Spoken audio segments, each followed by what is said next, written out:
시즌 여러분 안녕하십니까. 마켓앤머니 시작합니다. 빈세트입니다. 김기은입니다. 기은 씨, 네, 탁구 쳐봤어요? 탁구 쳐봤죠. 많이 쳐봤습니다. 탁구에서 그 랠리가 오래되면 어떤 사람이 이기는지 알아요? 그 랠리에서 지치지 않고 좀 오랫동안 인내심을 가지는 사람이 이기는 거 아닐까요? 그렇죠. 공격을 가파르게 하는 사람보다 인내심을 갖고 넉넉히 하시는 분들이 꼭 이기던데 우리 시장도요. 코스피와 코스닥이 업앤다운을 하면서 자 코스피가 오르냐 아니면 코스닥이 떨어지냐 아니면 코스닥이 떨어지냐 아니면 코스피가 오르냐 이렇게 번갈아 가면서 오래 인내심을 가진 사람이 이길 것 같다는 생각이 좀 드네요. 네, 그럼 이 시각 시황 어떤지부터 체크하고 넘어와 보도록 하겠습니다. 오늘도 김유민 캐스터가 전달해 드립니다. 며칠 사이에 날씨가 선선해졌는데 우리 주식도 숨통이 트일 수 있을까요? 우선 코스피는 8월 1일에서 10일 초순 수출 데이터가 나오면서 시원한 수직 상승하며 양전에 성공했는데요. 현재는 1.48% 오르면서 6,394선 지나가고 있습니다. 코스닥은요, 순식간에 분위기가 바뀌면서 오전에는 875선까지 터치를 했지만 현재는 0.6% 하락한 848선입니다. 현재 850선도 반납한 모습 확인이 됩니다. 이어서 코스피 수급 상황 확인해 보겠습니다.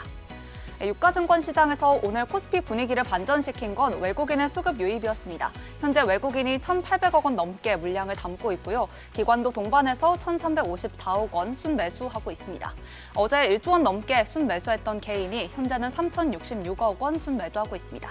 이어서 코스닥 수급도 바로 확인해 보겠습니다. 코스닥에선 외국인과 기관, 메이저 수급 주체들이 동반해서 순매도하고 있습니다. 외국인이 3,100억 원 넘게, 기관은 1,160억 원 가량을 순매도하고 있고요. 이어서 개인은 4,200억 원 넘게 홀로 물량 담고 있습니다. 이어서 코스피 대형주 흐름 함께 확인해 보겠습니다. 고유가와 고금리에도 오늘 8월 초순 반도체 수출이 견조하게 나오면서 삼성전자, 현재 보통주와 우선주 모두 강한 모습 보여주고 있습니다. 특별 배당에 대한 기대감까지 함께 작용하면서 현재 삼성전자가 5% 넘게, 삼성전자 우선주는 4.4% 올라가고 있습니다. SK하이닉스 오전장에는 비교적 노이즈가 있었지만 점차 낙폭을 줄여가면서 현재 상승으로 전환을 했고요. 1.6% 넘게 올라가면서 현재 거래가 144만 원입니다. 이어서 SK스퀘어도 강보합권에서 움직이고 있고 삼성전기는 오늘 하나증권에서 목표가 300만 원까지 나왔는데 현재 0.8% 올라가면서 128만 원 선에 거래되고 있습니다. 이어서 6위부터 10위 종목들도 함께 확인해 보겠습니다.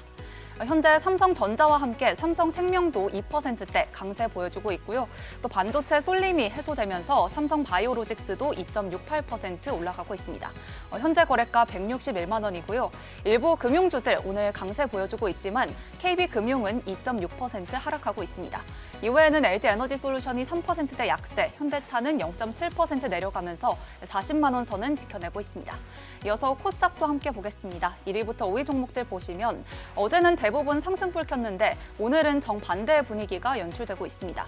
현재 주성 엔지니어링 홀로 빨간불 켜면서 9% 넘게 급등하고 있습니다. 정부의 메가특구 특별법이 올해 안으로 제정된다는 기대감에 소부장단이 모두 선방을 하고 있고요. 이외에는 알테오젠 8월 내내 올랐는데 현재는 7% 넘게 급락하고 있고 2차 전지주들도 차익 실현이 나오면서 에코프로가 3%대, 에코프로비엠은 5% 넘게 밀리고 있습니다. 레인보우 로보틱스도 2.6% 약세 전개됩니다. 이어서 6위부터 10위 종목들도 함께 보겠습니다. 이오테크닉스가 1%대 강세, 또 원익 IPS는 4% 넘게 올라가고 있는데요. 다만 리노공업은 0.7% 떨어지고 있습니다. HLB는 강하진 않지만 1.7% 올라가고 있고 ABL바이오는 6% 넘게 급락하고 있습니다. 이어서 오늘장 눈에 띄는 특징 섹터도 함께 확인해 보시죠. 8월 들어서 건설 섹터는 무려 17% 넘게 급등했습니다. 지난주 대우건설을 끝으로 대형 건설사들의 실적 발표가 모두 마무리됐는데요. 긍정적인 주택 마진과 또 수주 가이던스 상향이 인상적이었던 실적 시즌이었습니다. 이제 하반기에는 데이터 센터 관련 수주 기대감을 갖고 갈 수 있겠고요. 또 당장 이번 주에는 주택 공급 대책도 눈여겨보셔야겠습니다. 현재 금호건설과 남화토건은 상한가도 풀리지 않은 상태고요. 현대건설은 1.6% 올라가고 있습니다. 이어서 다음 특징 섹터 확인해 보겠습니다. 업종 순환매 속에서도 결국은 실적인 걸까요? 실적 성장주들 화장품이 본격적으로 상승세 펼치고 있습니다. 오늘 나온 수출 데이터에서도 화장품 수출은 9개월 연속 증가세를 보여주고 있고 특히 유럽 수출 쪽이 강하게 발표됐습니다. 현재 화면에 있는 코스메카 코리아 13% 넘게 올라가고 있는데 어제 2분기 호실적을 발표하면서 영업이익은 전년 대비 40%가량 증가하기도 했습니다. 이외에는 파마리서치, 휴젤, 그리고 마녀공장, 달바글로벌까지 모두 빨간불 지켜내고 있습니다. 이어서 환율 상황도 함께 체크해 보겠습니다. 미국과 이란의 협상 난항이 지속되면서 국제 유가가 올랐고 달러가 강세를 보였음에도 달러원 환율은 오전에 하락세를 보였는데요. 오늘 오후 12시 10분 기준으로는 1,415원 40전에 거래됐습니다. 내일 발표되는 미국 CPI까지 함께 챙겨보셔야겠습니다. 이어서 지수 다시 한번 보고 마무리하겠습니다. 현재도 코스피 1.5% 상승불 켜면서 6,393선 지나가고 있고요. 코스닥은 850선 턱 밑까지 왔습니다. 현재 약보합권에서 움직이면서 849포인트입니다. 이번 주에는 코스피가 올라갈 재료가 많아 보입니다. 미국 테크주 실적과 또 반도체주의 주주 환원체까지 함께 챙겨보시죠. 지금까지 시장 상황 전해드렸습니다.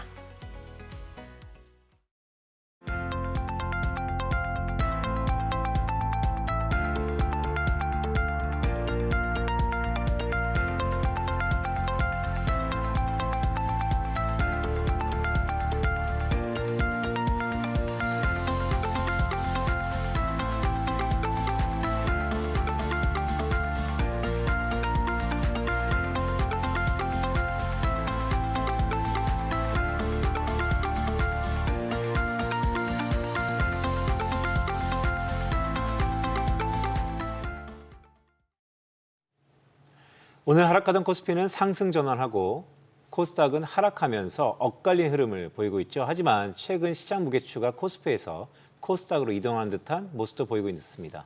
향후 코스피와 코스닥 각각의 움직임은 어떨지, 그리고 지금 시점에서 포트폴리오는 어떻게 꾸려가 봐야 될지 오늘 오후장 체크포인트 시간은 박현정 우리은행 WM그룹 포트폴리오 매니저 모시고 자세한 시장 전략 이야기 나눠보도록 하겠습니다. 안녕하세요. 안녕하십니까? 하루에도 이 시장의 색깔이 계속해서 왔다 갔다 하니까 좀 갈피를 어떻게 잡아야 될지를 모르겠어요. 지금은 또 코스피 지수는 상승폭을 키워나가고 있는데 코스닥은 또 약보합권에서 움직이고 있거든요. 오늘장 전체적인 시장 흐름은 좀 어떻게 보셨나요? 일단 어제 미국 시장에서 인텔이 유상증자 발표하면서 반도체주들이 조정을 받았습니다. 그래서 국내 메모리 투톱 기업들 모두 하락 출발했으나 이제 이후에 좀 말아 올리는 모습을 보이면서 그 이후로 코스닥이 좀 주춤하는 모습을 보이고 있고요. 사실 저는 여름 내내 반도체가 쉬어가야 이제 다른 섹터들이 갈 수 있다라고 말씀을 드렸었는데 결국에는 지금 반도체가 또 고개를 드니까 다른 섹터들이 좀 주춤하는 모습을 보이고 있습니다. 그래서 당분간은 이런 흐름을 이어가지 않을까라는 그런 분위기를 좀 확인하는 시간이었다고 보고 있습니다.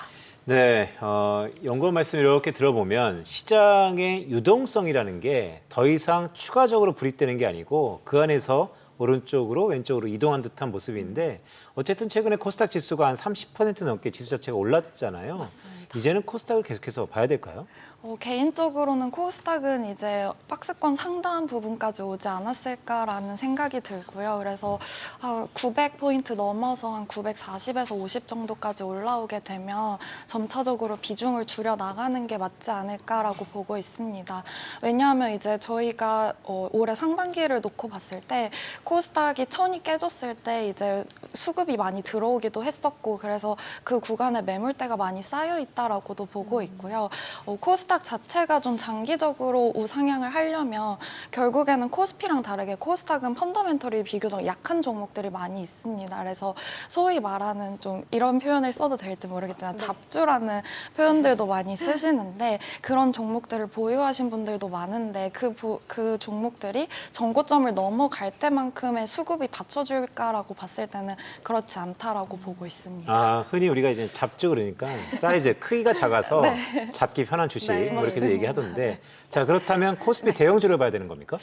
개인적으로는 중장기적인 투자 관점에서는 여전히 코스피 대형주 위주로 편입하는 게 유효하다라고 보고 있습니다. 메모리 주식들 쉬어가고 있지만 결국에는 사실 저희가 3개월 전이랑 펀더멘털은 바뀐 게 없습니다. 그래서 그동안 많이 올라왔던 것들이 좀 쉬어가는 국면이라고 보고 있고요. 기간 조정, 가격 조정 충분히 거쳐가는 중이라고 보고 있기 때문에 그 이후 이후에는 다시 이제 대형주의 시간이 돌아올 것이다라고 보고 있습니다. 메이저님, 그러면 오늘 지금 코스피 지수가 상승폭을 더 키워나가고 있는 흐름인데 역시 그 상승을 이끌고 있는 건 반도체 투톱인 것 같아요. 특히 그 안에서도 오늘 삼성전자가 지금 5% 이상까지 상승폭을 더 키워나가고 있거든요. 오늘 투톱이 반등이 좀 나오는데 반등의 그 이유가 뭐라고 보시는지, 그리고 오늘을 기점으로 좀 추세적으로 다시 반등 쪽으로 자리를 좀 바꿀 수 있을지 어떻게 보세요? 사실 오늘 뭐 추가적인 특별한 뉴스는 없었고요. 굳이 꼽아보자면 이제 주주 환원 정책이지 않을까라는 라는 생각으로 보고 있습니다. 지금 보시면 이제 삼성전자가 SK 하이닉스보다 반등폭이 좀 센 모습을 보이고 있는데 저는 그것도 아무래도 하이닉스 같은 경우에는 주주 환원에 좀 소극적인 모습을 보이고 있고 삼성전자는 그거에 비해서 조금 더 시원시원한 모습을 보여주고 있기 때문이라고 보고 있고요. 다만 이게 이제 영원히 추세를 돌려서 이제 상반기 같은 이제 폭발적인 상승세를 보여줄 거냐라고 했을 때는 여전히 퀘스천 마크다라고는 보고 있습니다. 왜냐하면 어쨌거나 뭔가 저희가 구조적으로 바뀔 만한 그런 모멘텀으로 시장에 작용할 것은 여전히 없다라고 보고 있고요. 다만 이제 뭐 삼성전자 같은 경우에는 주주환원에 좀 적극적인 모습을 보였을 때 제가 최근에 좀 유의 깊게 봤었던 차트 경우에는 이제 빅테크랑 메모리 기업들을 봤을 때 현금 보유량을 봤을 때 그 추세가 완전히 역전이 됐습니다. 그래서 빅테크 같은 경우에는 현금이 없고 삼성전자나 하이닉스, 마이크론 같은 메모리 기업들은 넘치는 현금 흐름을 가지고 있는데 이거를 적극적으로 주주들에게 환원하겠다라는 의지를 좀 연속성으로 보일 때 그런 연속적인 상승세를 보여줄 수 있지 않을까 예상하고 있습니다. 어제였죠. 메가 프로젝트 2차 점검회의가 있었는데 그러다 보니까 장비주들이 좀 움직인다. 오늘 우리 방송 시작하면서 코스닥이 약세로 전환했는데 그 안에 세부 시가총액 상위들을 쭉 보니까 여전히 뭐 주성 엔지니어링, 원희 IPS는 시세를 좀 내고 있어요. 장비주의 시대가 오는 겁니까? 장비주는 소부장 내에서 굳이 고르자면 저는 장비주가 제일 먼저 수혜를 볼 거다라고 보고 있기 때문에 긍정적으로 보고 있습니다. 특히나 하이닉스 같은 경우에는 국내 팹 투자에 좀 적극적인 모습을 보이고 있기 때문에 그런 수혜들을 기대해 볼 수 있지 않을까 보고 있습니다. 그러면 반도체가 아닌 진영에서 좀 어디를 좋게 보고 계신지도 궁금한데 최근에 좀 눈에 띄는 시세를 보여줬던 게 산업재 쪽, 뭐 조선이나 방산도 최근에 좀 연이어서 상승을 보여줬었고 이번 주에 또 빌 게이츠 방한 이슈도 있잖아요. 원전 쪽도 그러면 긍정적으로 좀 전환이 될 수 있지 않을까 이런 기대감도 드는데 오늘 산업재는 전반적으로 좀 눌리긴 하거든요. 좋게 보신다면 오히려 오늘을 좀 매수 기회로 삼아보는 전략은 어떨까요? 조방원 같은 경우에는 일단 실적이 받쳐준다는 점이 긍정적으로 보고 있고요. 사실 저는 실적이 받쳐주는 섹터를 지금 같은 환경에 가져가야 된다라고 보는 게 장이 좋을 때는 사실 시장이 금리를 잘 안 봅니다. 근데 최근에 뭐 시장이 그렇게 나쁘지 않은 흐름을 보이고 있으니까 다들 금리를 좀 간과하고 계시는데 저는 여전히 국내랑 미국 금리가 너무 높은 수준에 머무르고 있다라고 보고 있고요. 그래서 여전히 실적 받쳐주는 섹터 위주로 가져가는 게 맞다라고 보고 있기 때문에 조방원 같은 경우에는 눌릴 때 매수하는 전략 유효하다 보고 있습니다. 오늘 8월 달 잠정 수출이 발표됐죠. 대부분 헤드라인은 이제 반도체 수출이 뭐 전년 동월 대비 155% 증가했다. 이런 게 하이라이트되어 있는데 사실 이면에 보면 화장품 수출도 꽤 좋았던 것 같습니다. 최근 화장품주도 좀 시세를 내고 있죠? 네, 오늘 코스메카 코리아가 또 급등하는 모습을 보였는데 사실 화장품주 같은 경우에는 저는 수출 비중이 높은 기업들은 좋다라고 봤는데 최근에 좀 단기간에 많이 올라올 면이 있지 않나 싶어서 좀 일정 부분 조정이 필요하지 않을까라고는 보고 있고요. 다만 이제 최근에 수출 내용에서 조금 눈에 띄었던 점은 미국 부분입니다. 미국 부분이 굉장히 잘 나오고 있고 특히나 과거에는 아마존 같은 온라인 부분에서 매출이 잘 나왔었다면 최근에는 그 온기가 이제 오프라인 쪽으로도 옮겨가는 모습을 보이고 있어서 앞으로의 업사이드가 남아있다라고 보고 있습니다. 그래서 좀 과열됐던 국면이 좀 진정이 되고 나서 한 번 더 시세를 줄 수 있지 않을까 보고 있습니다. 그러면 연관지어서 식품주는 좀 어떻게 보고 계세요? CJ-제일제당의 실적이 나왔고 영업이익이 전년보다 줄어들면서 시장의 기대를 좀 밑돈 좀 아쉬운 실적이 나왔는데 오늘 급락세를 보이고 있더라고요. 식품주는 좀 반등을 도모할 수 있을 거라고 보세요? 식품주는 일단 CJ제일제당 같은 경우에는 원자재 가격이 올라가게 되면서 저희가 이란 전쟁 때문에 원유 가격도 너무 많이 올랐고 그러면서 원자재 가격이 올라갔던 부분이 좀 실적에 부담으로 작용하지 않았나라고 보고 있고요. 식품주 같은 경우에도 저는 해외 매출이 잘 나오는 오히려 삼양식품 같은 기업들은 괜찮지 않을까라고 보고 있습니다. 불닭 매출도 나쁘지 않게 계속 나오고 있고 하반기에도 잘 나올 것이다라는 게 결국에는 증권사 컨센서스여서 경기 방어주 관점에서는 일정 부분 편입하시는 게 괜찮지 않나 보고 있습니다.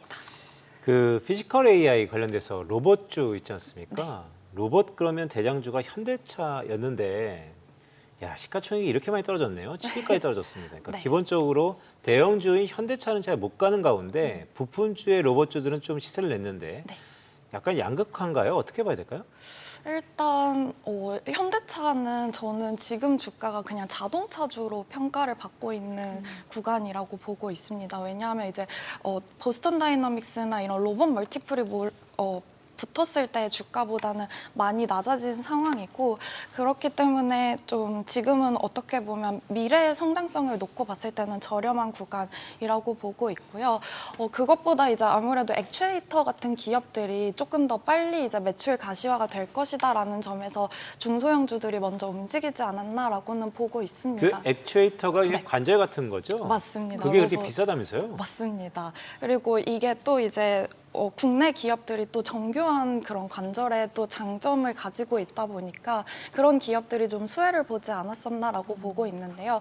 저희가 8월에 유니트리가 상장이 됩니다. 네. 근데 유니트리 상장되면 최근에 이제 창신 메모리가 상장을 하면서 메모리 반도체 기업들이 좀 조정을 받았었는데 국내 로봇주도 그런 거 아니냐라는 우려를 많이 보이시는 것 같습니다. 근데 제가 개인적으로 보기에는 좀 창신과는 다르게 흘러가지 않을까라고 보고 있고요. 그 이유가 창신 같은 경우에는 메모리는 이제 저희가 대체가 가능한 경쟁자이기 때문에 주가에 부담으로 작용을 했었던 반면에 일단 휴머노이드 로봇 같은 경우에는 아직 글로벌 표준이 없습니다. 지금 뭐 중국이 앞서 나가고 있다라는 기사들이 많이 나오고 있지만 어쨌거나 이게 글로벌 스탠다드로 자리를 잡은 건 아니기 때문에 국내 기업들의 어떻게 보면 이제 경쟁자로서 물론 경쟁자이기는 하지만 이제 로봇 산업에 이제 멀티플을 좀 끌어올려 줄 수 있는 그런 요인으로 작용하지 않을까라고 보고 있고요. 그래서 저는 개인적으로는 현대차 같은 대형주들이 못 갔기 때문에 지금은 더 매력적이다 보고 있습니다. 그러면 오늘 소비주 안에서 저희가 식품주와 화장품주 얘기를 좀 해봤는데 게임주가 오늘 시세를 좀 강하게 내고 있더라고요. 네. 실적 좋게 나왔고 근데 게임주가 사실 최근에 워낙에 많이 눌렸다가 이제 반등을 도모하고 있는 거기 때문에 이게 좀 연속성이 있을지가 궁금해요.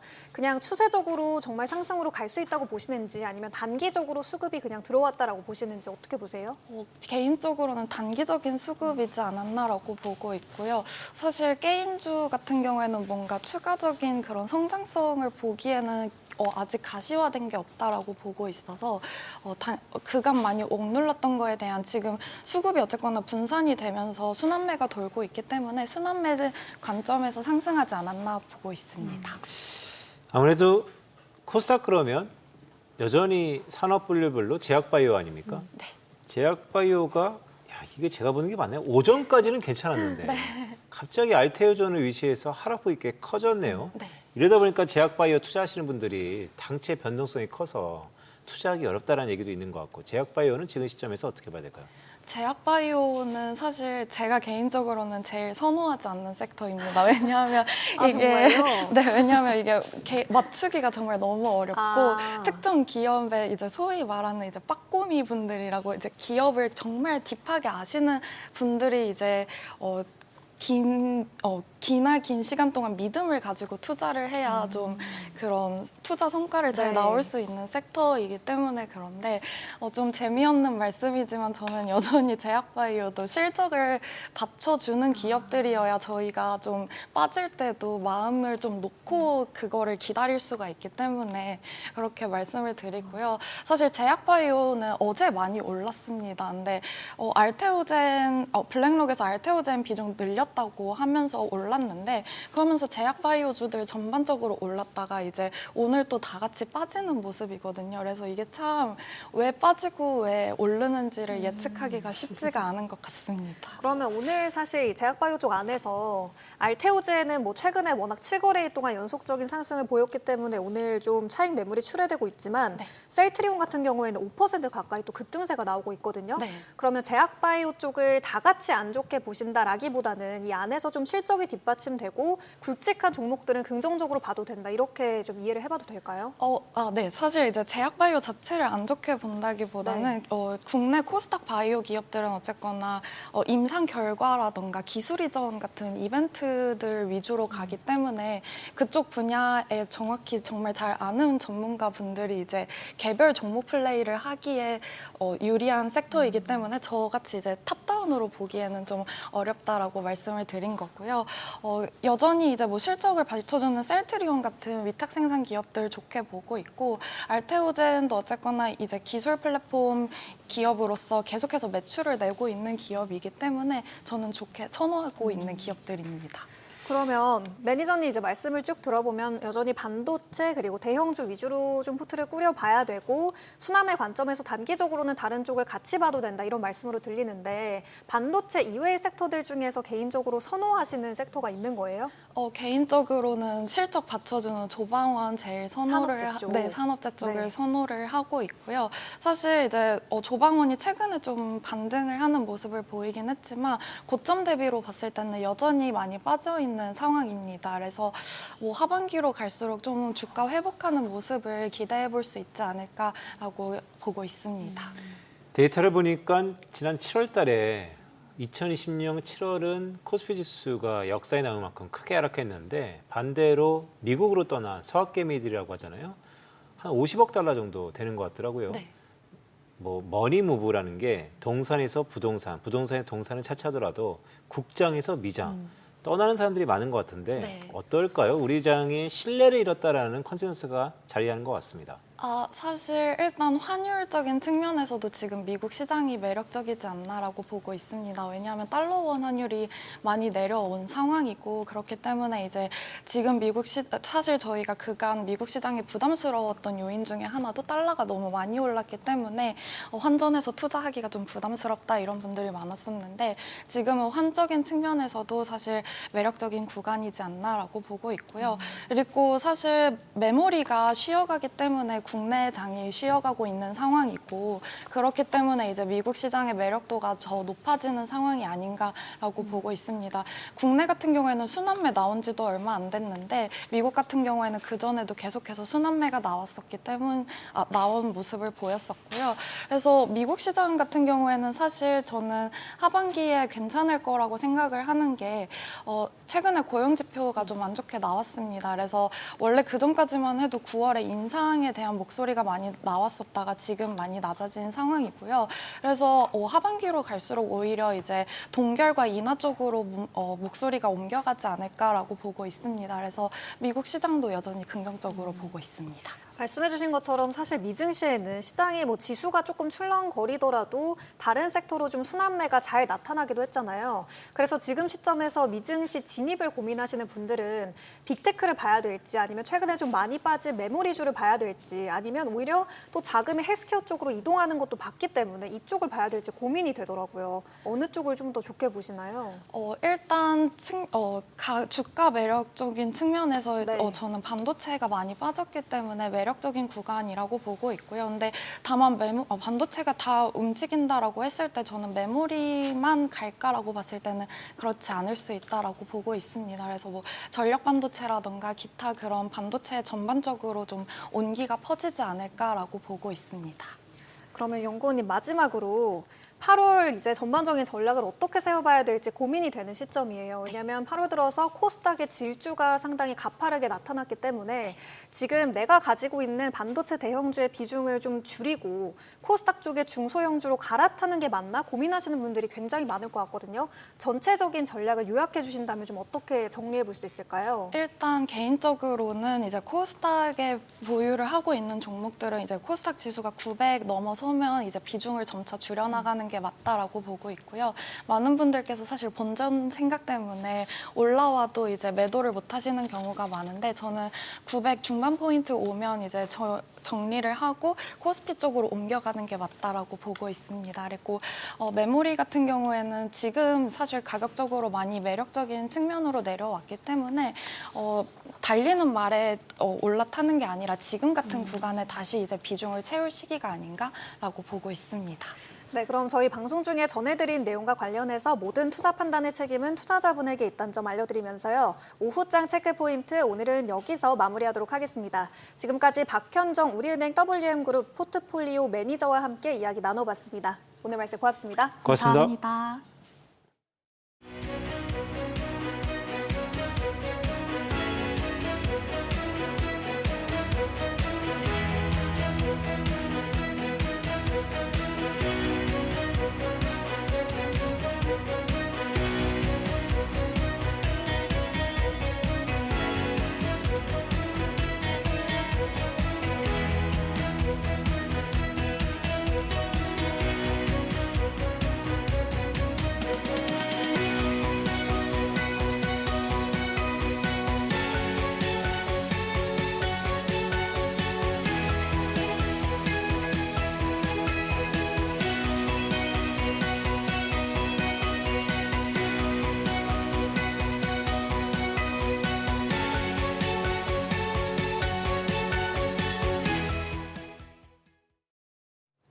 급등과 급락을 반복했던 코스피, 8월 들어 다시 반등을 시도하고 있습니다. 코스닥을 중심으로 그동안 소외됐던 성장주고 순환매가 확산하는 분위기인데요. 하반기는 코스닥의 시간이 될 수 있을까요? 옵션 만기를 앞두고 있는 이번 주 수급 상황부터 주도주 대응 전략까지 오늘은 블루오션 인베스트먼트 김동섭 대표님 모시고 자세히 살펴보도록 하겠습니다. 대표님 안녕하세요. 안녕하세요. 안녕하십니까? 대표님 그거 알고 계시죠? 제가 파수꾼이라고 부르고. 네. 항상 얘기하시잖아요. 네, 파생과 수급을 다루는 꾼이 네. 지금 시장은 설명할 수 있다. 네. 자, 그래서 오늘 코스피의 상승은 왜 이러는 겁니까? 코스피는 사실 낙폭과대가 컸죠. 낙폭과대 컸는데 되돌림을 너무 늦게 주는 과정이고요. 특히 지난번에 급등하고 난 다음에 따라붙은 물량이 많았을 거예요. 그러니까 이제 아무래도 약간 숨고르기를 거친 거고 다시 반등하는 과정에서 좀 늦게 반등한 거 정도로 보시면 되고요. 저는 삼성전자 하이닉스가 원체 저평가가 됐는데 시장에서 그 저평가를 인식하지 못하고 있는 게 너무 아쉽다. 그것이 결국은 드러날 거고 그 출발선에 다시 들어서는 거 아니냐 이렇게 해석을 해봐야 될 것 같습니다. 그러면 오늘 삼성전자 5% 급등하는 건 좀 어느 정도 무게로 해석해 봐야 돼요? 이제 정말 자리를 돌렸더라고 봐도 되는 걸까요? 사실 기술적으로는 요 근래 갔어야 되는데 못 갔어요. 계속 장중에 한 3% 뭐 이렇게 올라가다가 밀리고 되밀리고 하는 반복을 했거든요. 근데 기술적으로는 충분히 갈 수 있는 공간에 들어와 있는 상태고요. 지금 반등은 사실 어떻게 보면 주주환원 얘기가 나오면서 오르기 시작하는 것 같아요. 근데 이 주주환원하고 상관없이 삼성전자는 상당히 저평가가 돼 있습니다. 이 부분은 우리가 투자가들이 이제 인식의 변화를 가져야 된다라고 제가 지난번 말씀드렸는데 그 이유는 뭐냐면 실적이 어마어마하게 좋잖아요. 그 실적을 가지고 비교할 수 있는 기업들을 봤을 때 삼성전자 하이닉스는 완전히 저평가되어 있는 건 맞다는 거죠. 특히 메모리 반도체의 점유율이 낮은 마이크론마도 못한 시장의 흐름을 보이는 것은 잘못된 거죠. 그런 부분들을 계산한다면 인식의 변화가 다시 시작돼야 될 거고 여기에 이제 주가가 하도 빠지다 보니까 어떻게 시장에 변화를 줄 건가. 그것이 이제 주주 환원 정책이 다가오면서 주가를 다시 끌어올리는 그 과정으로 이렇게 보시면 될 것 같습니다. 대표님께서 이제 주주 환원 정책을 말씀하셨기 때문에 그 얘기 한번 좀 해볼까요? 일단 모든 사람들이 기다리고 있는 것 같습니다. 네. 왜냐하면 삼성전자, SK하이닉스 돈 잘 버는 건 안다. 하지만 그게 주주한테 안 오는데 그 기업에 계속해서 투자해야 되는가? 요즘에 젊은 세대를 중심으로 배신감 느낀다라는 얘기도 많거든요. 두 가지 질문인데 첫 번째, 주주환원 정책은 어떤 형태로 나올 것 같으며 나오면 주가는 갑니까? 주주환원 정책이 사실 우리나라는 과거에 거의 약했어요. 지금 이제 출발선에 있기 때문에 한 번에 많은 거를 원할 수는 없어요. 하지만 기업이 주주가 기업의 정말 주인이라는 느낌을 주는 것만큼은 있어야 된다. 그게 있었을 때 시장은 반응을 할 거라는 거고요. 그 다음에 이전 세대와 지금 세대의 투자 패턴도 다르고 생각이 많이 달라요. 지금 다가오는 세대들의 관점에서 시장을 접근해야 되는데 얼마 전에 마이크론이 그런 얘기를 했죠. 초과 현금에 대해서는 모두 주주 환원을 하겠다. 100% 한다 그렇죠. 그러던데요? 예. 중요한 건 뭐냐면 100%를 떠나서 이 기업에서 그런 마인드를 가지고 있는 거를 투자가 다가오는 세대에게 심어주는 게 되게 중요하다. 그 기업이 오래 갈 거라는 생각을 한다면 주주 환원에 대한 기대감이 굉장히 클 수밖에 없는 거죠. 특히 주주 환원이 없던 이 시점에서 뭐 삼성전자 하이닉스가 실적이 엄청 좋아지면서 이제 그 실적에 대한 주주 환원이 이제 나오기 시작하잖아요.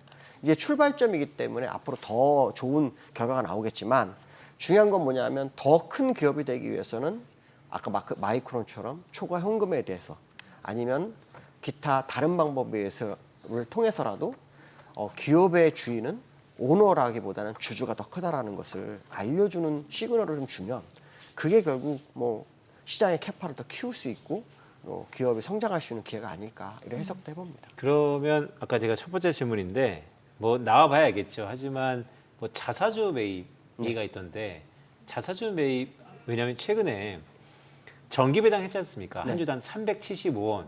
이게 아시죠? 시중에 밈으로 떠다니는 거. 200만 원 투자했더니 375원 나온다 네. 등등. 물론 투자의 접근이 좀 다르지만 네. 이번에 그럼 자사주 매입의 규모는 어느 정도로 예상하고 있어요? 규모까지는 사실 예측할 수는 없어요. 근데 지난 삼성전자가 3년 동안 80조를 자사주 매입하겠다고 했어요. 그걸 따져봤더니 매월 2조 2천억 정도 되더라고요. 그럼 2조 2천억 계속 한다면 주가가 빠질 수가 없거든요. 근데도 불구하고 주가가 밀리는 거는 투자가들이 주가의 상승과 하락에 너무 몰입해서 그런 거거든요. 결국 자사주가 들어오게 되면 그 자사주를 사서 소각할 거 아니에요. 소각한다면 주가에 긍정적 영향을 미치기 때문에 사실은 매월 2조 2천억을 사도 3년 동안 80조를 사야 한다고 본다면 삼성전자는 주주 환원 충분히 하고 있는 거거든요. 거기다 이제 배당이 되게 중요한데 사실 배당이 예상 밖으로 작죠. 작은 건 사실입니다. 그렇지만 계속해서 이 배당은 뭐 특별 배당이든 뭐든 계속 나올 수밖에 없는 과정으로 갑니다. 왜냐하면 매출이 늘어나고 영업이 늘어나기 때문에. 그러니까 그런 부분들을 본다 그러면 일단 아까 말씀한 것처럼 주주 환원이 우리나라는 이제 시작이라는 거 이게 한 번에 많은 걸 원하지 말라는 거죠. 우리나라 투자가들은 빨리빨리를 좀 좋아하는데 이거 쉽지가 않습니다. 다만 중요한 건 뭐냐면 기업이 성장하면 그것만큼은 그걸 배당을 할 거다. 그 기회가 왔기 때문에 지금 이 시점에서 우리는 앞으로의 시장을 대비해서 계속 견디고 뭐 주주로서의 역할을 하는 그런 모습이 좀 있으면 좋겠다라고 말씀드리고 싶습니다. 대표님 최근에 이제 메모리주를 둘러싸고 네. 뭐 지금이 저점이다, 지금이 정점이다 얘기가 되게 많은 것 같아요. 뭐 삼성전자와 SK하이닉스 12개월 선행 PER이 3, 4배 정도다. 주가가 너무 저렴하다라는 이야기도 많긴 하지만 사실 최근에 주가 흐름을 보면 너무 횡보했기 때문에 손이 안 나가는 것도 사실이거든요.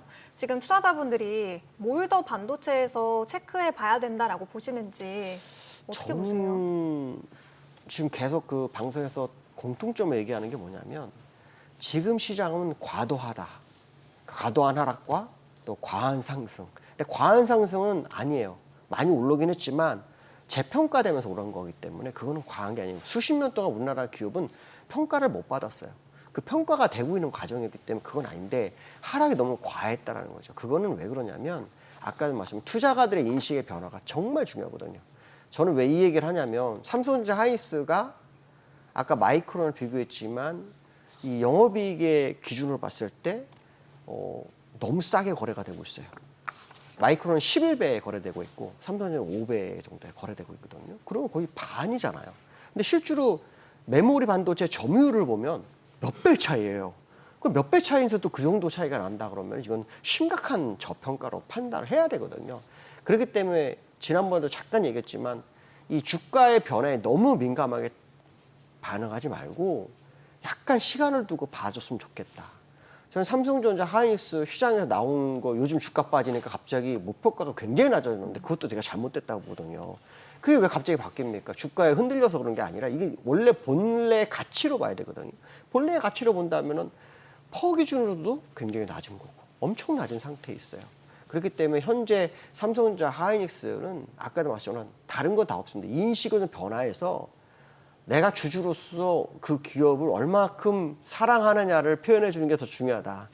그걸 안 하고 그냥 당장 내 손에 매매를 하다 보니 이게 이제 손실을 가중되고 어떻게 됩니까?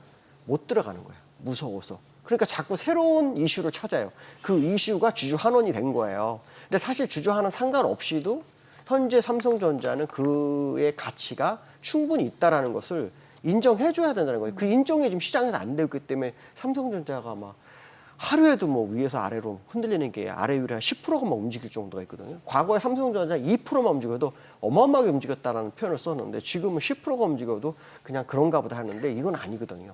기업이 충분히 역할을 할 수 있는 그 주주들의 마음이 좀 필요하다. 저는 그게 현재 우리나라 시장이 레벨업을 하는데 중요한 역할을 한다고 판단하고 있습니다. 결국 말씀을 들어보니까 밸류에이션 문제는 아닌 것 같다. 네. 오히려 신뢰와 수급의 문제인 것 맞습니다. 같다라는 말씀 주시는데요. 문제는 이 수급인 것 같습니다. 사실 수급은 사후적인 거죠. 그것을 그렇죠. 어떻게 미리 예단하겠습니까? 다양한 매크로 변수를 우리가 네. 그럴 것이다라고 해서 제안하는 것뿐. 그런데 그럼에도 불구하고 답답하니까 수급은 언제 돌아옵니까? 사실 수급을 우리가 돌아왔다 느낄 때는 언제냐면 외국인들이 꾸준히 샀을 때 돌아왔다 그래요. 근데 우리는 시장에서 외국인이 돌아왔느냐 아니냐를 확인하는 방법은 다른 거 없어요. 외국인이 매도세를 멈추고 매수와 매도를 오가는 모습이 나오면 이제 그 기회가 오고 있구나 이렇게 해석을 하면 됩니다. 항상 외국인들의 특징은 과거 사례를 보면 매수를 하면 끝까지 매수를 하다가 일정 구간에서 바뀌어요. 매도를 하면 끝까지 매도하다 어느 구간에 바뀌어요. 그것이 바뀌는 시점이 언제냐면 매수와 매도가 오가는 시점인데요. 그럼 그 시점이 언제일까요? 지금이 그렇습니다. 지금 7월 말부터 수급의 변화를 보면요. 외국인은 매수와 매도를 오가는데 매수가 더 많습니다. 그 얘기는 무슨 말이냐면 일단 매도의 추세는 끝난 거예요. 방향을 바꾸기 위한 과정에서 나타난 현상인 거죠. 그렇기 때문에 사실 우리가 외국인이 교환했어라고 뉴스가 나올 때쯤 되면 외국인은 엄청 많이 산 다음이에요. 그때는 늦죠. 그러면 언제냐? 지금입니다. 지금 외국인이 들어올까 말까 고민하는 과정.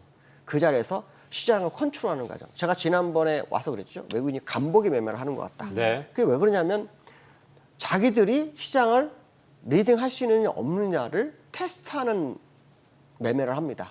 그게 끝나서 된다 싶으면 그때부터 계속 들어오게 되거든요.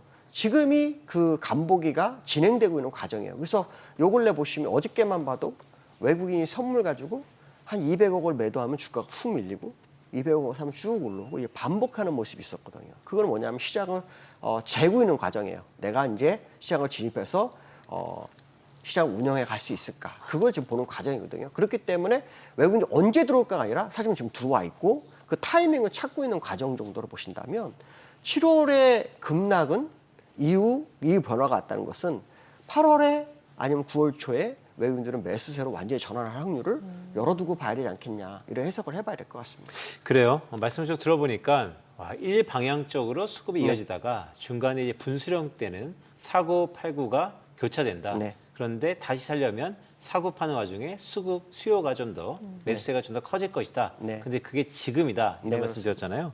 근데 지난 7월 달 아까 말씀 주셨던 네. 것처럼 7월 달이 왜 이렇게 떨어졌을까? 지금 여러 페이퍼들이 나오고 있는데 가장 공통 분모로 제 눈에 딱 띈 게 파생이거든요. 옵션 만기 있잖아요. 네, 옵션 만기죠. 어떨까요? 옵션 만기 이번 주 목요일이에요. 근데 이 옵션 만기보다는 쿼드로럴 만기가 더 중요하거든요. 그럼 다음 9월이에요? 달 9월 아. 두 번째 주 목요일이요. 왜냐하면 외국인들이 시장을 이끌어가는 옵션으로 옮기지 않아요. 그러니까 옵션은 그 맥도덕 장세로 따진다 그러면 옵션이 먼저 움직여야 되죠. 선물보다. 그렇지만 선물이 더 포인트예요. 선물의 움직임에 따라서 옵션의 가격이 움직이는 거거든요. 근데 이 선물이 완전히 만기가 돼서 청산하거나 롤오버를 하려면 이번 옵션 만기보다는 선물 만기해야 되거든요. 그러니까 369, 11로 빠지거든요. 9월 만기 때 쿼드러블이에요. 그러니까 그때가 사실은 키포인트가 되는 거죠. 그러니까 지금은 그 만기를 위한 가는 과정에 있는 중간에는 옵션인 거예요. 그러니까 사실 이번 옵션은 변동성은 있을 수 있지만 외국인들이 선물로 가서 선물로 변화를 주는 자리는 아니라고 봐요. 다만 그동안 선물의 포지션을 얼마나 계속 구축해 가느냐의 싸움인 것 같은데 저는 선물을 외국인들이 매수 쪽에 구축을 하고 있는 걸로 보고 있거든요. 지난번에 거의 10조를 넘겼다가 하루 만에 3조 6천억을 벌인 적이 있어요.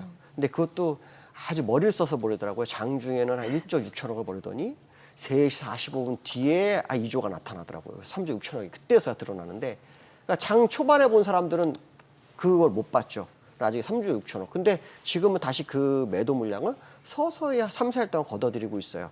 그 얘기는 무슨 말이냐면 그때 매도는 중간에 매수했던 거를 청산하는 그런 과정이었고 누적에 대한 매수는 변화가 없는 그런 상황으로 봐야 되거든요. 그럼 그 매수 물량은 언제를 타켓으로 하느냐? 9월 만기를 타켓으로 하기 때문에 사실 다가오는 옵션은 변동성 시장은 있을 수 있지만 이 포지션의 전체에 대한 흐름의 변화는 없을 거다. 그거는 9월 두 번째 만기 때 진행이 될 거기 때문에 그 부분에 대한 어떤 수급의 대변화를 미리 예측하는 것은 제가 볼 때는 아닌 것 같다 이렇게 말씀을 드리고 싶습니다. 대표님 그러면 최근에 반도체 소부장도 좀 시세를 내고 있잖아요. 네. 소부장의 매력도는 어떻게 보시는지도 궁금한데 소부장도 반도체 투톱과 마찬가지로 주가가 너무 많이 빠졌다라고 보시는지 그리고 소부장 안에서의 좀 기준은 어떻게 세워봐야 될지도 궁금해요. 사실 시장을 이렇게 쫙 보면요.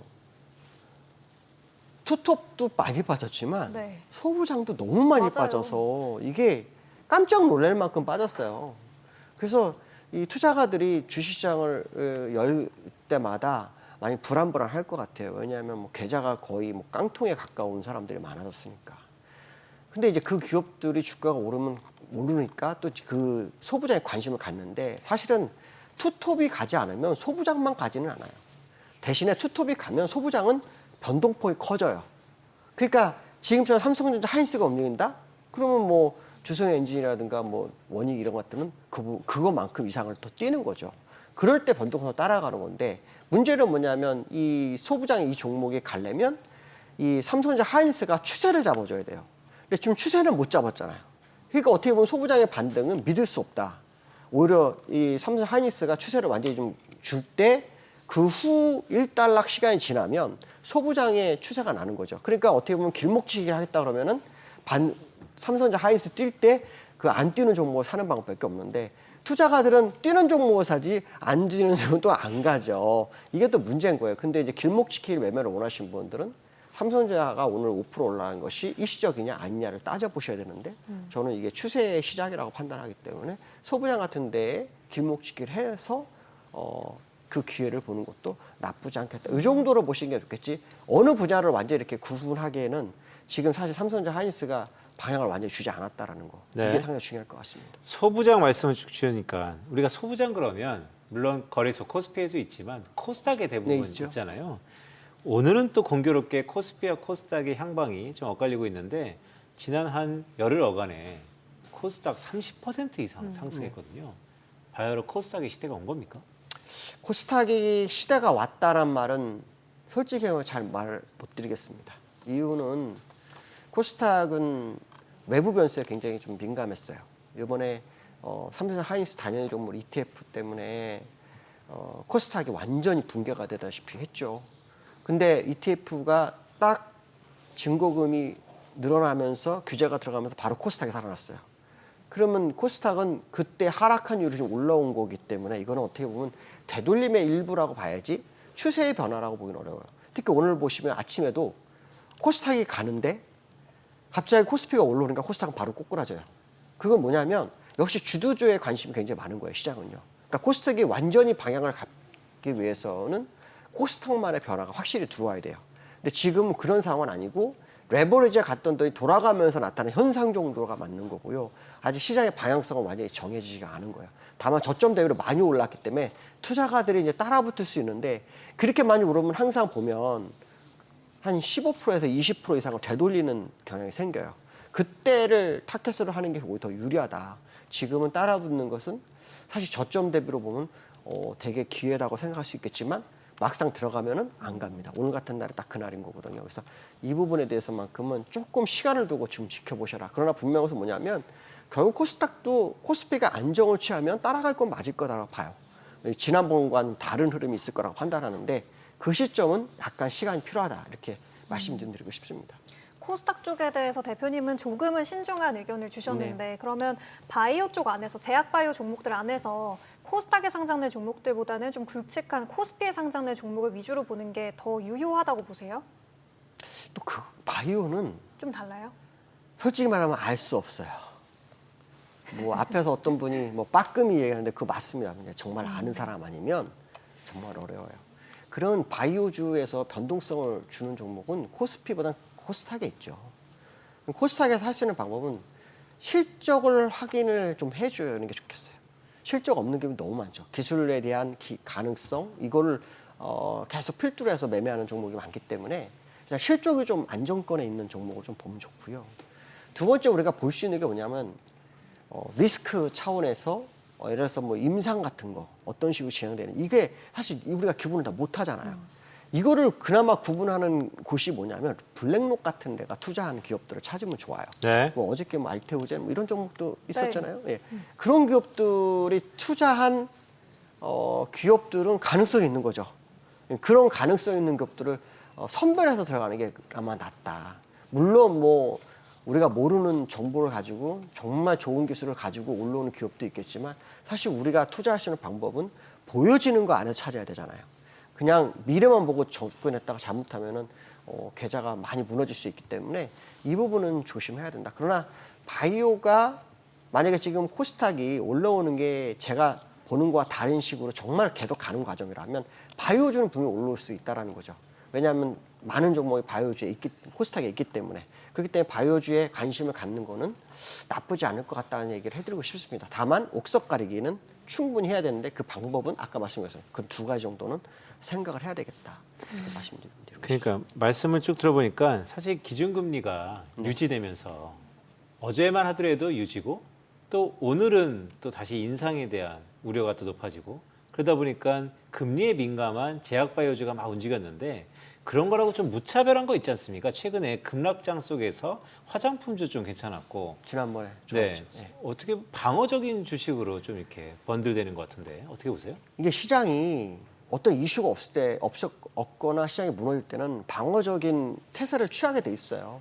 그런 기업들 중에서 뭐 내수나 뭐 수출하는 화장품 같은 종목 같은 경우에서 충분히 실적이 나오는 뭐 API 같은 기업들이 또 나타나잖아요. 이런 쪽에 투자를 하는 거고요. 사실 방향성으로 본다라면 결국은 시장 전체의 이슈를 바라보는 매매가 필요한 거 맞죠. 예, 금리 아까 말씀하셨는데 저는 지금 나올 때마다 계속 똑같은 말을 해드리는 것 같은데 저는 금리는 인상 힘들 거라고 보는 사람들이 한 명이거든요. 근데 자꾸 금리 인상 나오면 시장이 무너지는 종목들이 생기거든요. 근데 요번에 아마 소비자 물가지수 이게 이제 상당히 영향을 좀 미칠 것 같아요. 소비자 물가지수에서 만약에 이게 더 높아졌다면은 시장은 또 금리 인상에 대한 압박을 받을 거고 그렇지 않으면 금리 동결 얘기가 나오는데 사실은 이 미국 시장의 금리는 올해 한 2번은 올라갔어야 돼요. 근데 못 갔죠. 케빈 워시가 다 막았어요. 그 얘기는 뭐냐면 금리는 인상 분위기는 있어도 동결 확률이 상당히 높기 때문에 공결에 맞는 투자를 하는 게 맞고요. 아까처럼 이제 뭐 방어적인 종목들은 지수가 흔들릴 때 그럴 때 바라보는 게 맞지 추세적으로 당장 접근하는 건 아니다 이렇게 말씀드리고 싶습니다. 대표님 최근에 오늘은 코스피가 좀 반등이 나오긴 하지만 반도체가 쉬어갈 때 코스피 안에서 조선이나 방산, 원전은 좀 시세를 내기도 했었거든요. 이쪽은 어떻게 보시는지도 궁금한데 조방원 안에서 어쨌든 수주나 실적을 고려해 봤을 때 비교적 조금 더 우선순위에 있는 섹터가 있으세요? 저는 방산에 관심을 좀 갖고 있어요. 방산이요? 네. 뭐 이유는 아시겠지만 지금 현재 전 세계 시장을 흔드는 거는 지정학적 리스크거든요. 그 지정학적 리스크가 미래에 있는 어떤 다가올 이슈보다 바로 앞에 있는 이슈잖아요. 예전에 우크라이나하고 러시아 지금도 분쟁 중이지만 그거로 인해서 우리나라의 방산업체들이 어마어마하게 올랐잖아요. 제2의 방산업이 또 기회가 있을 수 있다는 생각을 해요. 특히 미국이 재래식 무게가 완전히 뭐 재고가 바닥났다는 얘기가 나올 정도가 뉴스가 나와서 뭐 미국의 육구 참모총장이 뭐 공습으로는 더 이상 답이 없다. 뭐 이런 얘기가 나올 정도라는 거죠. 그래서 다가오는 곳에서 가장 빠른 거는 방산일 확률을 좀 열어두고 보고 있고요. 실제 실적도 굉장히 늘어나고 있고 또 이란이 뭐 혼자서 이렇게 버티기가 아니라 막 주변국에다가도 계속 미사일 쏘는 그런 과정이 있었기 때문에 주변국에 대한 어떤 뭐 자주국방에 대한 기회 뭐 이런 게 또 나타날 수 있거든요. 그래서 오히려 이 세계로 본다면 모든 기업이 나쁘지 않은 실적으로 가고 있는 건 사실이지만 가장 가까운 이슈는 방산이 아닐까 뭐 이런 해석을 한번 해보고 있습니다. 자, 그렇다면 방산 중에 어떤 종목입니까? 아유, 종목을 얘기하기는 좀 그렇고요. 우리나라에는 방산 기업들이 각자의 그 역할이 다 있어요. 그 역할에 따라서 움직이는 부분이 있기 때문에 어느 한 종목을 딱 얘기하기는 좀 뭐하고요. 모든 종목이 같이 갔어요. 그때. 그 당시에도 한 종목만 뭐 두 종목만 간 게 아니라 모든 방산업체가 같이 갔고 같이 가다 어느 순간에 개별 재료에서 약간 차이가 생겼기 때문에 지금은 한 종목을 딱 얘기하기는 좀 어렵고요. 모든 종목이 만약에 방산에 가면 같이 갈 확률을 열어두게 보는 게 좋겠다. 우리나라 방산 기업은 세계 최고에 가깝기 때문에 그 의미가 있다 해석을 하시면 될 것 같습니다. 네, 그러면 김동섭 블루오션 인베스트먼트 대표와 함께한 투자 전략 따라잡기는 여기서 마치도록 하겠습니다. 오늘 말씀 고맙습니다, 대표님. 네, 고맙습니다. 감사합니다.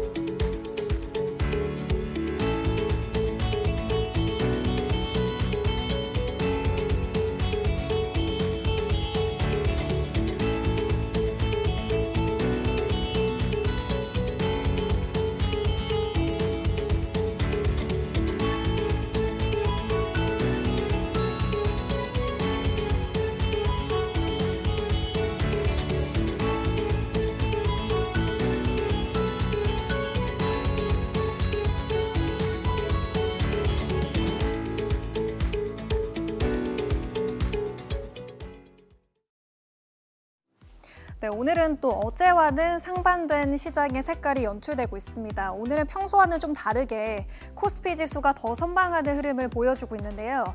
우선 여러 가지 이슈를 소화하면서 오늘은 삼성전자 그리고 SK이닉스 지금 플러스권으로 강하게 전환한 흐름이 확인이 되고 있고요. 반도체 소부장 쪽 위주로도 오늘 강한 반등이 나오고 있습니다. 오늘 오전에 나온 이 8월 수출 데이터를 보면 반도체 호황에 또다시 역대 최대를 기록해줬죠. 여기에 어제 메가 프로젝트 관련된 이슈까지 더해지면서 호남 반도체 관련주들 장 초반부터 강한 탄력을 보여주고 있고요. 반도체 투톱이 최근에 지지부진했던 가운데에서도 선방하는 시세를 보여줬던 화장품주 오늘도 강한 반등이 나오고 있습니다. 지금 9개월째 화장품 쪽의 수출세가 유지되고 있고 특히 미국에서의 성장률이 굉장히 눈에 띈다라는 평가를 받고 있죠. 어제 호실적 공개했던 코스메카 코리아 현재도 20% 넘게 급등세를 보이고 있고요. 호실적 발표한 게임 쪽도 위메이드를 비롯해서 시세를 강하게 분출해주고 있습니다. 자, 간밤에 이제 또다시 지정학적인 리스크가 재부각되면서 유가가 좀 튀는 흐름을 보였습니다. 그로써 정유주는 오늘 전반적으로 상승하고 있지만 연일 반등 기조를 보여줬던 조선이나 방산 그리고 전력기기 쪽은 오늘은 차익 매물이 출하되고 있습니다. 자, 수급으로 이동해 보도록 하겠습니다. 외국인은 오늘 삼성전자를 4거래일 만에 다시 담고 있는데요. 이외에는 좀 뚜렷한 특징 없이 개별 종목들을 위주로 담고 있는 흐름입니다.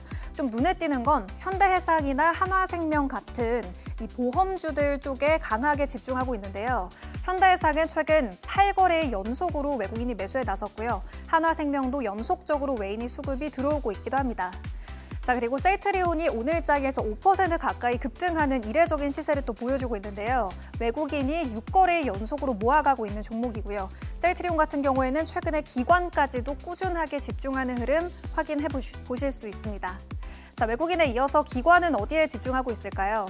자, 기관도 역시나 삼성전자에 강하게 집중하고 있는데 이외에는 반도체 소부장이나 로봇, 확실히 AI 관련해서 강하게 러브콜을 보내고 있습니다. 반도체 소부장 쪽 안에서는 하나마이크론과 SFA 반도체 그리고 제주반도체까지 어제 이어서 오늘도 기관이 사들이고 있는 종목이고요. SPG와 스피어 같은 로봇주 그리고 우주항공 같은 성장주들도 여러 편입을 하고 있습니다. 그리고 우리금융지주 같은 경우에는 오늘 메이저 주체가 모두 사들이고 있는 종목인데요. 7거래일 연속으로 기관 수급이 지속적으로 유입되고 있고요. 그리고 하나솔루션도 눈에 띄고 있습니다. 최근 6거래 연속으로 기관이 모아가면서 꾸준하게 이 주가 저점을 높이는 흐름도 감지되고 있는 상황입니다.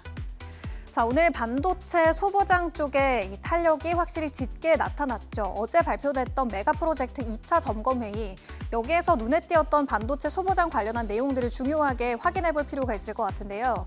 어제 보면 1차에 나왔었던 윤곽에서 조금 더 구체화된 내용들이 나타나는 모습이었습니다.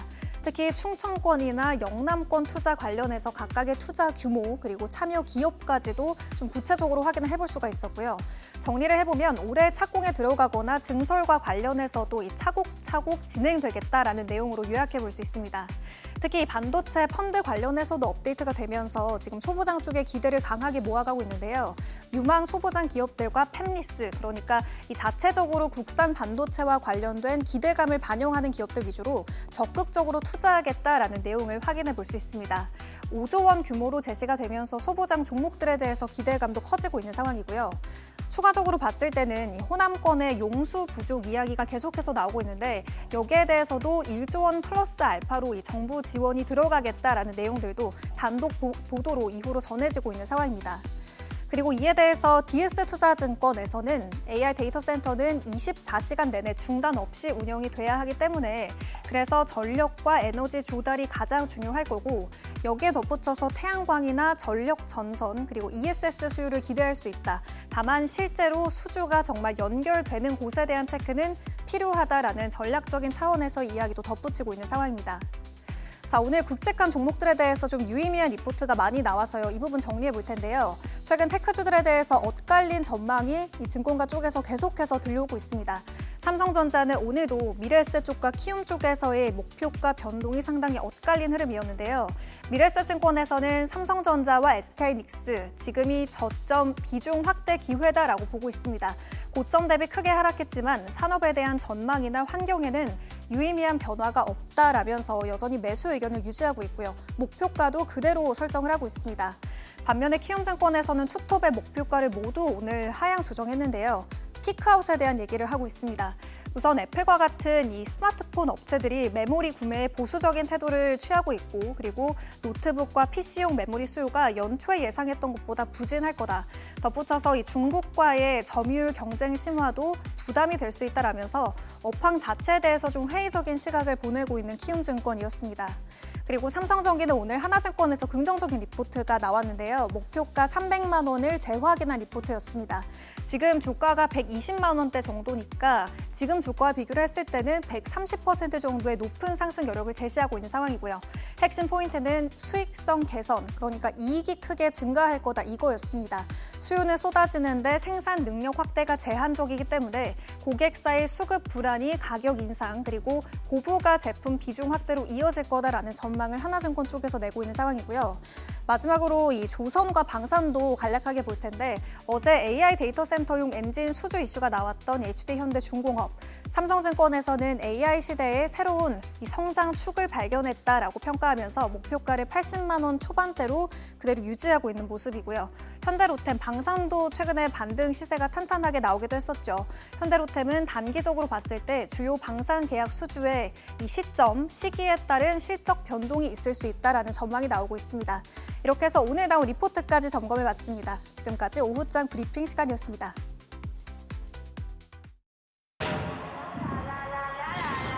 Lion 6 DMI. 이 이름이 가진 DMI의 뜻은 세상 모든 하이브리드를 초월.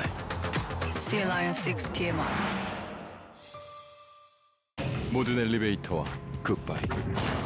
블록 방식으로 안전의 기준을 높이고 건물의 완공 속도까지 높인 엘리베이터 혁신의 최상층 이노블록. 집안일을 집에게 시키는 사람들. 그런 사람들은 에피트에 살아야 돼. 에피트 모드. 넥스트 라이프 플랫폼 에피트. 한여름 등산, 땀은 비오듯 눈앞은 빙 돌고. 그거 뭐였지? 맞아! 링티! 링티? 맞아! 링티는 나를 다시 채워주는 거. 의사가 만든 링티.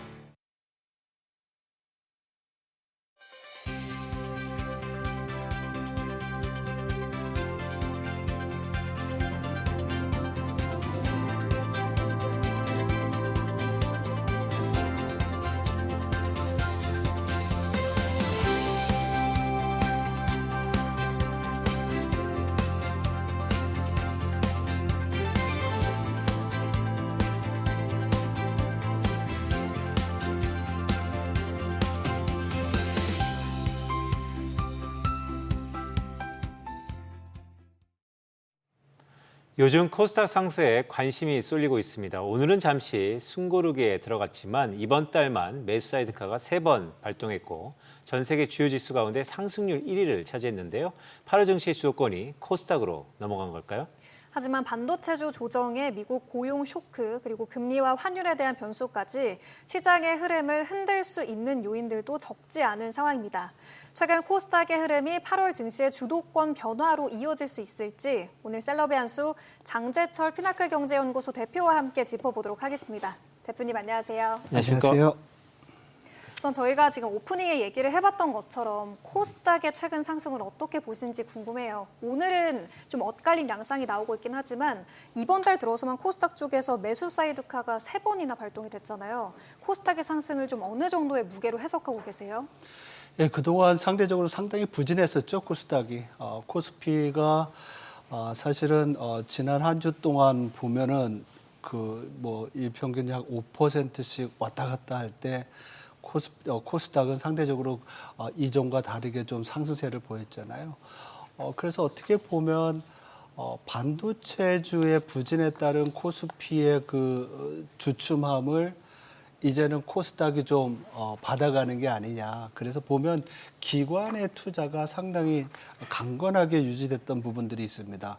물론 매일 그 기관과 외국인 개인들의 투자의 어떤 그 패턴을 보면 시속 게임처럼 왔다 갔다 하지만 기관이 지난주에 1조 이상을 샀던 것처럼 코스닥 시장에서 어떻게 보면 기관들이 반도체 위주의 대형주로부터 어떻게 보면 로봇이나 바이오, 소프트웨어 이런 쪽으로의 순환매가 지금 일어나고 있는 것이다. 그렇지만 앞에서 이제 앵커들께서 말씀하셨지만은 지난 며칠 사이에 매수 사이드카가 3번이나 발동됐잖아요. 이렇게 급등하는 경우가 있으면 또 내려오는 또 경우도 있거든요. 그래서 지금 어떻게 좀 손바꿈이 있는 것 같지만은 변동성을 또 계속 주의해야 되는 그런 상황이 아닌가 이렇게 지금 볼 수 있을 것 같습니다.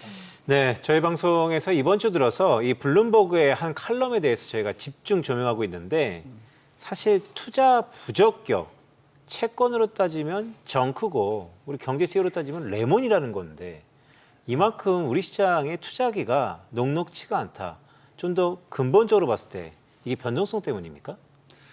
자, 아주 정확하게 지적하신 것 같습니다. 모든 문제의 그 근원은 변동성에 있는 거죠.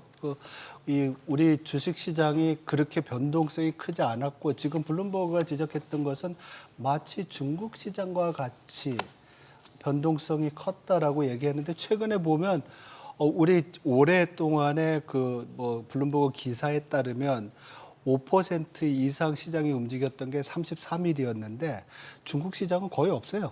그러니까 중국이랑 이제 반대가 된 거죠. 그래서 이러한 것의 원인을 지금 찾아야 되는데 또 일부에서는 이제 변동성이 이제 거의 마무리 단계다.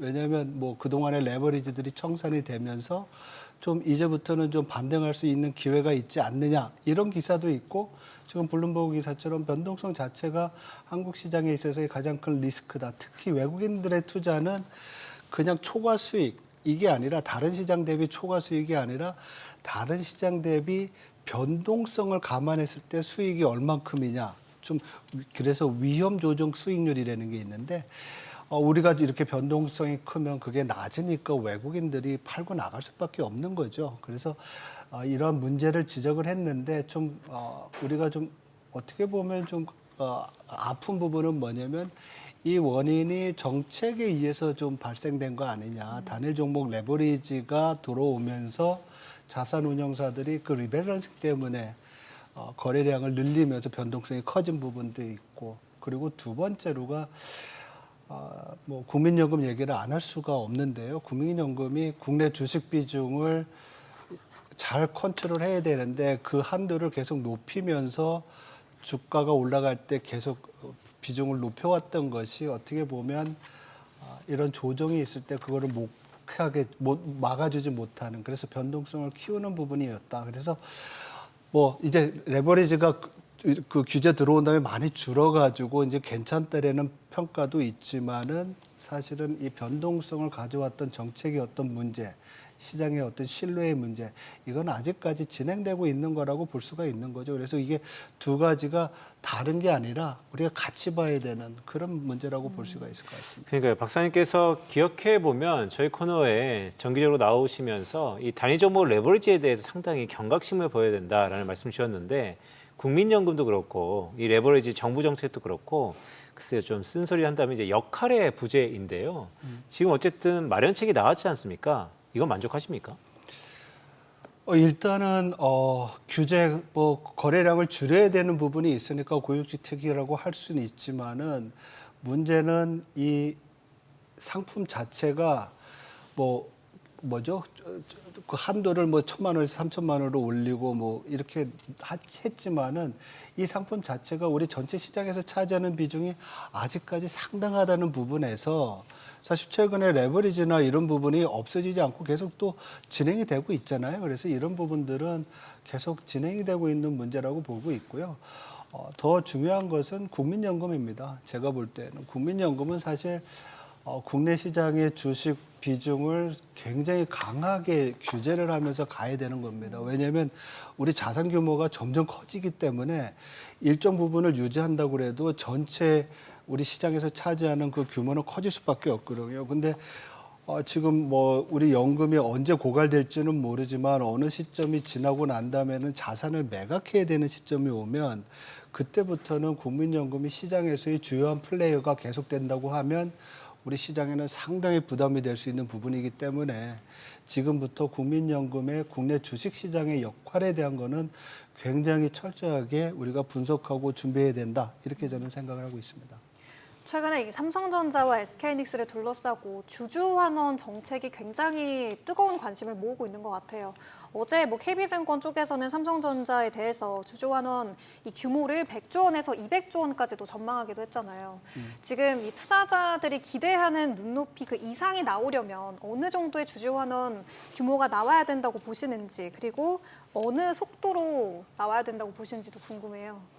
지금 주가를 보면 빨리 나오면 좋을 것 같아요. 빨리 나오는데 규모는 지금 외국인들이나 아니면 우리 시장에서 기대하는 거는 삼성전자나 하이닉스와 같이 반도체 대표 기업인 미국 같은 경우에 미국 기업들은 잉여 현금 흐름의 100%를 지금 주주환원에 쓴다고 하는데 우리 하이닉스 같은 경우에는 50% 쓴다고 얘기를 하고 있거든요. 근데 삼성은 좀 전향적으로 지금 고민을 하고 있는 그런 상황이긴 한데 시장의 높아진 기대를 이걸 충족시키지 못하는 거. 우리 지금 기대 얘기 계속 많이 하거든요.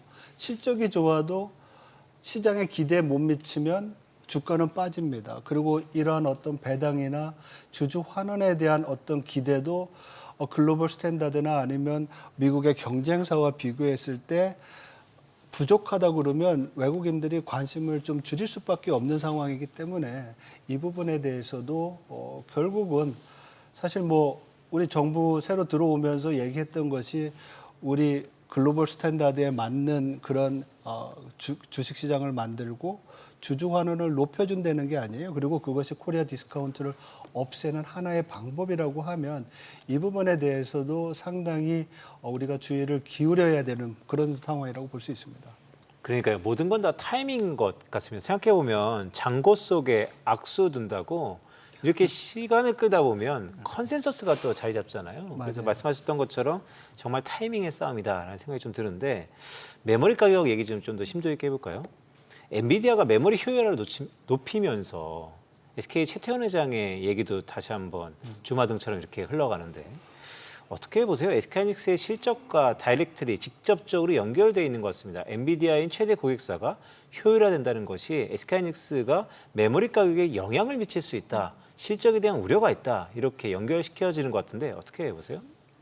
결론부터 말씀드리면 우리가 AI나 반도체 시장에 대한 전망은 적어도 2028년, 2029년까지 수요가 공급을 항상 초과한대잖아요. 공급이 수요를 못 따라간다는 것이 기본적인 지금 시장에서의 컨센서스라고 볼 수가 있어요. 그렇다고 보면 지금 수요가 부족한 게 아니라 공급이 부족하니까 엔비디아는 어떤 생각을 하냐면 이전보다 많이 메모리를 사용하는 것보다는 덜 생산하면서 용량을 늘리자 아니면 개체수를 늘리자 이런 생각이거든요. 그래서 엔비디아 같은 경우에는 내년도 반도체 자기네들의 물량을 60% 정도밖에 저거를 확보를 못했다는 거잖아요. 그러니까 부족한 이것을 수요가 줄어서가 아니라 더 제대로 공급하기 위해서는 있던 걸 좀 나눠서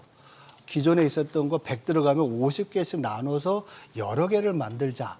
이런 이제 전략으로 볼 수가 있는 겁니다. 그렇지만 최태원 회장이 얘기했던 수요의 어떤 부족, 특히 가격의 상승에 따른 수요 부족은 어느 시점인가 올 수 있는 얘기죠. 그리고 특히 이제 뭐 휴대폰 관련된 메모리들은 벌써 메모리 가격이 작년에 뭐 2배 이상 올라가면서 휴대폰 출하량이 2013년 이래 처음으로 줄고 뭐 PC도 5분기 만에 줄었다. 이런 얘기가 나오는데 이런 현상이 나오고 있는 일부 부분이 있지만 지금 현 상황, 지금 당장에는 하이닉스와 삼성전자의 경우에는 소위 말해서 AI 데이터 센터에 필요한 이 메모리에 대한 부족은 아직도 여전히 진행 중이고 그렇게 수요가 작은 상황은 아니다. 이렇게 볼 수 있을 것 같아요. 대표님, 지난주 금요일에 7월 비농업 고용 보고서가 나왔잖아요.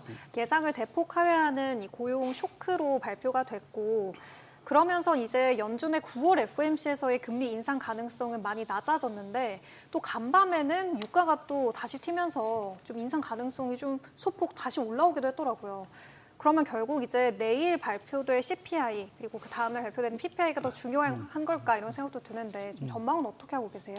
뭐 시장도 매일 엎치락뒤치락하고 또 연준의 정책금리 인상에 대한 확률도 계속 뭐 올라갔다 내려갔다 하는데 그만큼 지금 시장의 어떤 정보가 변동성이 많다는 거죠. 근데 우리가 7월 달 미국 고용 지표를 보았을 때 좀 충격이라고 한 게 예상보다 상당히 적고 증가가 아니라 감소했잖아요. 일자리가 줄어들었는데 네.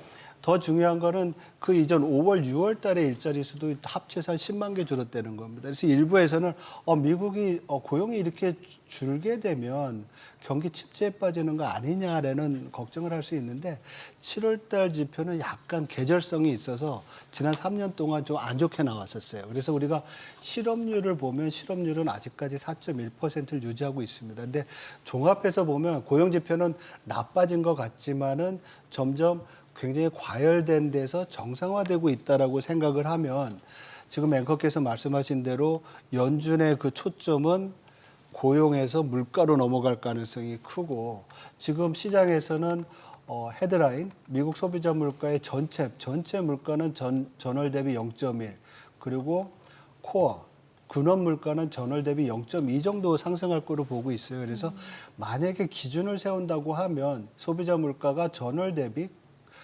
근원 기준으로 코어 기준으로 봤을 때 0.3%를 올라가면 그러니까 물가 압력이 커져서 연준이 금리 인상에 대한 또 고민을 해야 되는 그런 하나의 트리거 레벨이 아니냐라고 생각할 수 있을 것 같아요. 그래서 현재로서는 근원 물가 기준으로 전월 대비 0.2% 정도 예상이 되고 있는데 그걸 넘으면 시장은 좀 더 히스테리를 불리지 않을까 이렇게 볼 수가 있습니다. 그러니까요. 미국의 소비자 물가 상승률이 매우 좀 중요한데, 근데 이제 한 발짝 뒤에서 보면 그럼에도 불구하고 미국이 시장 금리는 인상을 반영하고 있다. 이러다 보니까 한국은행의 고민이 커졌다라고도 연결시킬 수 있을 것 같은데 올해 남은 금통위가 8월, 10월, 11월 3번 있지 않습니까? 네. 제 기억이 맞다면 장치철 대표는 지난번에 오셔갖고 연속한 금리 인상에 대해서는 살짝 좀 보수적인 입장을 주셨던 것 같은 느낌인데 네. 지금 상황에서 만약에 내일 모레 한은희 기준금리 결정이 열린다면 인상 가능성이 높지 않습니까?